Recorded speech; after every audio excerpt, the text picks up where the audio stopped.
सकाळी ना मस्त असे लवकर उठले होते आणि उठल्यानंतर पहिल्यांदाच मग अंघोळच करून घेतली, कारण रात्रीचं म्हणजे भांडे वगैरे सगळे घासले होते म्हणून मग उठून डायरेक्ट अंघोळच केली. आणि त्यानंतर मग घरातले सगळे कामं आवरायला घेतले, म्हणजे केली किचन पासून सुरुवात. पहिल्यांदा तर दूध गरम करायला ठेवलं, छान असं दूध वगैरे गरम होत होतं तोपर्यंत मग म्हटलं चहा इकडं ठेवून घ्यावं. मग मस्त असं चहा बनवायला ठेवला आणि शिवला उठल्या उठल्या आधी चहा लागतो, ब्रश केला की चहा मागतो, मग त्याला चहा बिस्किट दिलं. मग मी पण म्हटलं की काहीतरी नाश्ता करावं म्हणून मग मी पण छान असं चहा बिस्किट खाल्ला आणि लगेच स्वयंपाकाला लागले. जेवण वगैरे बनवलं आणि त्यानंतर मग एक विचार आला मनात की आज 11 दिवसांच्या गणपती बाप्पांचं आज सगळ्याच विसर्जन होईल, मग मिरवणुका छान छान असतील, मग बघायला पण रात्री जाऊया.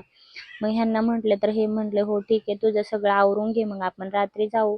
छान असं दिवसभराचे काम आवरून रात्रीचं पण स्वयंपाक बनवून आम्ही गेलो होतो रात्री बघायला. आणि मंडळातले गणपती खरंच इतके छान होते. आणि शेवटचं गणपती बाप्पांना बाय बाय केलं. त्यानंतर त्यांना एवढंच म्हटलं की पुढच्या वर्षी लवकर या आणि आजच्या दिवसानंतर गणपती बाप्पा पुढच्या वर्षीच आपल्याला बघायला भेटणार, म्हणून मग बाय बाय करून आले. असा होता आजचा